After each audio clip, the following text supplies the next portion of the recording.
Remote work has shifted from being a perk to a necessity in so many industries, and while it provides unmatched flexibility, the challenge of managing your time effectively can make it very difficult to stay on top of tasks. One powerful way to regain control over your schedule is through calendar management. So in this video, I'll share research-backed strategies for managing remote work more effectively using calendar blocking and productivity principles designed to help you work smarter instead of harder. Okay, so I'm pretty sure you've heard about calendar blocking before, but I want to give it a little twist. So instead of time blocking, like in the normal way, you are going to time block with a pessimistic mindset. So this basically means that whenever you're setting up time in your calendar, you're going to basically stretch whatever block you are trying to schedule a little bit further than your initial plan. So if you think you're going to finish a report in around 1.5 hours, I want you to block at least 2 hours to get that thing done. The good news is, if in fact you take a little bit longer than expected, you have time in your calendar to accommodate that extra bit of work. If you are actually able to finish your report in 1.5 hours, then you have 30 minutes of free time or time you can spend tackling the next task on your list. So whenever you block time in your calendar, be conservative and assume that tasks will overrun or that unexpected obstacles may come up. The advantage of this mindset is that it helps to reduce stress. If you complete a task earlier than expected, you gain extra time for other priorities. So the planning fallacy theory explains how we tend to underestimate the time needed to complete tasks. So by incorporating productive pessimism into time blocking, you can avoid the trap of overscheduling yourself. With the digital calendar, you can easily build flexible time blocks that leave room for delays. Use the drag and drop feature to adjust blocks if necessary, and take comfort in knowing that your calendar is designed to absorb some of these hiccups. So meeting overload is one of the most common complaints in remote work. I actually gave a seminar a couple of months ago for a team, and everyone was complaining specifically about this. The fact that their schedule was filled to the brim with meetings, but all of them were constantly overspilling and basically jeopardizing the integrity of the rest of their schedule. This is why scheduling time between meetings is essential. And of course that not everyone has the possibility to do this. If you are a project manager, this is essential, allowing your team to have around 10 to 15 minutes between meetings to rest appropriately, to recharge for the next meeting, and also using that little buffer in case the first meeting overspills. If you're not a project manager and you're really in no position to dictate when the meeting is going to happen, you can always try as much as possible to give this recommendation to someone. You can send this link, the link to this video,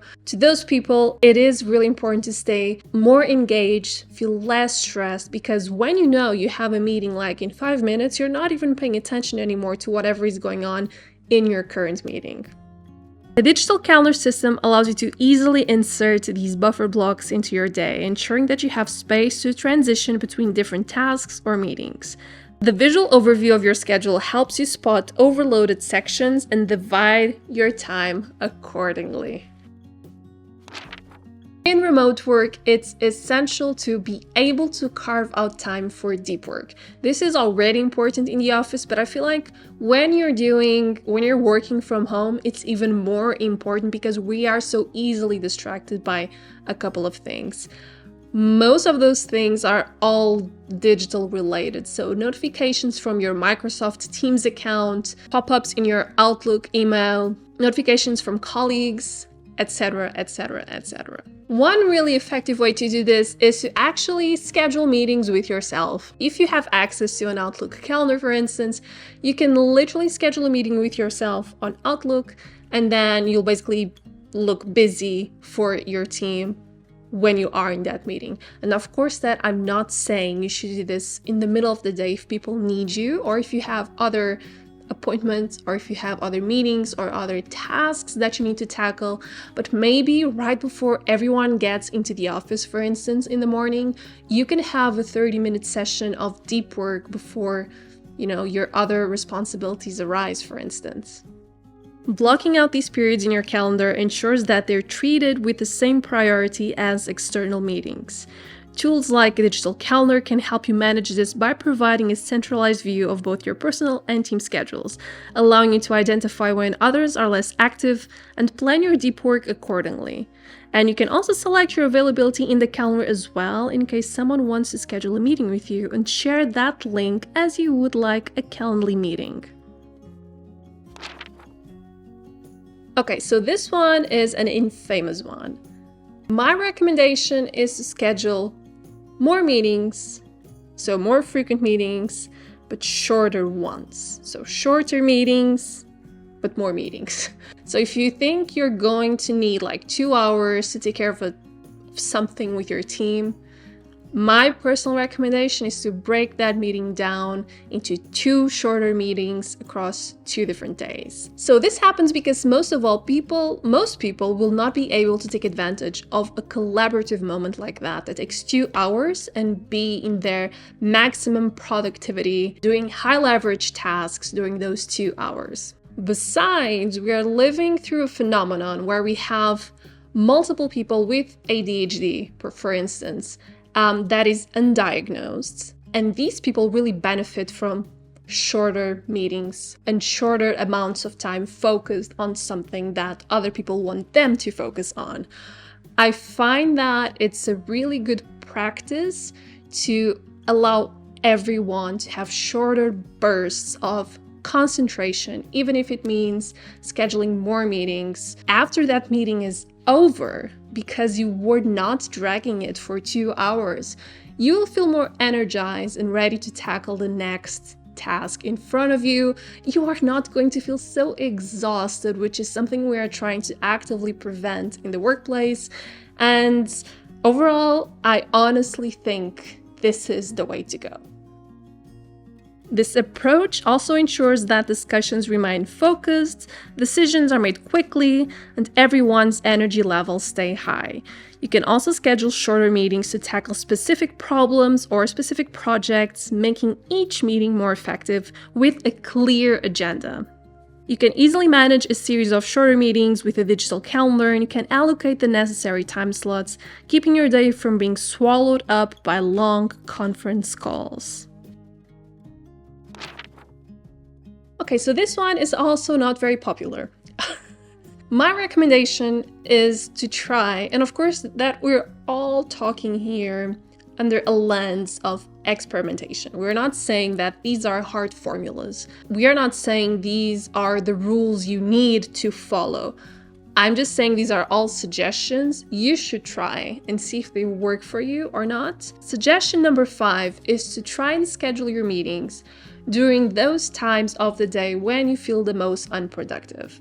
For most people, and although everyone has their own chronobiology, for most people this means around 1 p.m. to 3:30, 4 p.m. in the afternoon.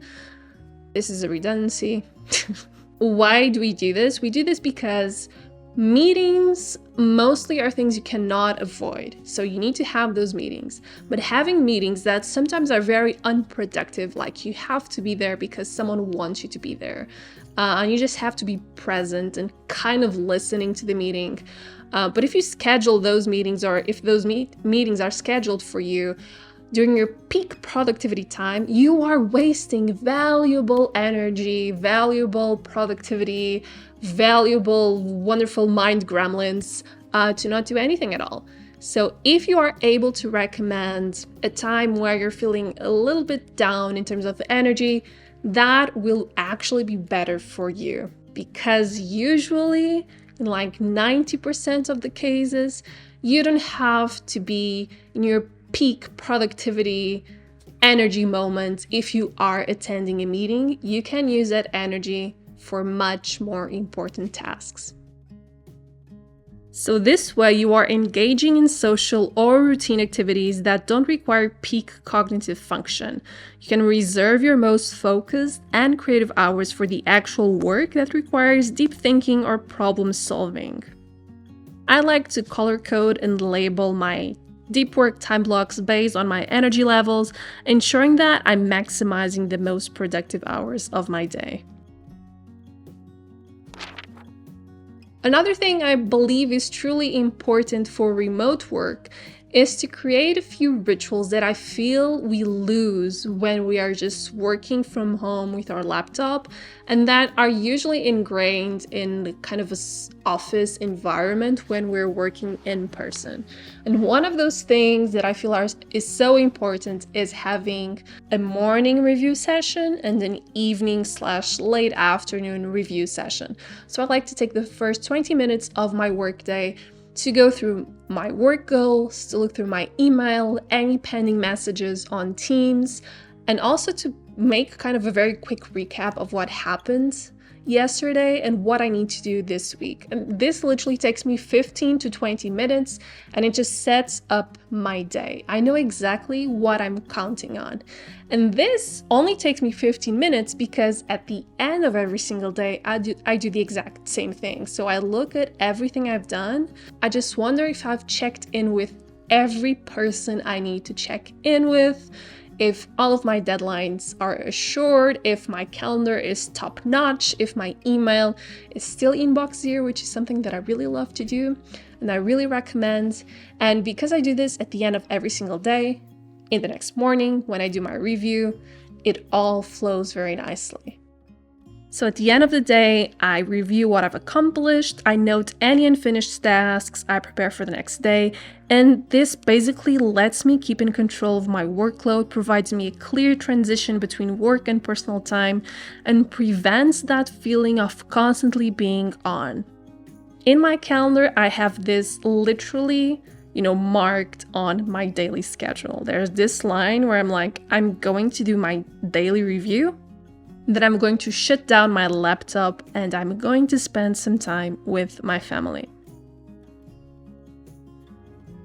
The calendar and task manager you've seen on the screen is AccuFlow, our kind sponsor for today's video.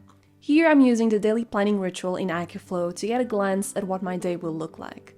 The ritual starts by reviewing the tasks from the previous day before moving on to the new ones. This before and after approach is incredibly helpful for identifying any loose threads you need to address today. On the left sidebar, you can see the different projects and the time allocated for all tasks according to each project. You also have a list of events that may have been created in AccuFlow or imported from other calendars, so you know exactly what will happen throughout your day. Next, you have your inbox, a pane with all pending tasks. Think of this inbox as a brain dump. The idea is to review it and decide whether to add any tasks to your today view, which is the third section on the screen. Your today view will include both general to-dos, like things you need to accomplish that day, and scheduled tasks color-coded by project. These include individual tasks as well as slots. So slots are one of my favorite features in AccuFlow. They're essentially windows assigned to a project that you can fill in with individual tasks. In the last section, you have your calendar for the day, and you can click and drag tasks from other sections into this pane, allowing you to calendar block events, tasks, and slots so you know exactly what you should be doing at any given time. Successful entrepreneurs and professionals swear by this productivity method as it provides a bird's eye view of everything you need to do, and it also ensures you're dedicating the necessary time to each task and project. AccuFlow streamlines the calendar blocking process by integrating tasks from project managers, email, Notion, and other apps into one place. For example, if you organize your projects in Notion, you can effortlessly import all of your tasks into AccuFlow and then drop them into your calendar. So to get started, click the link in the description box below to sign up for AccuFlow today.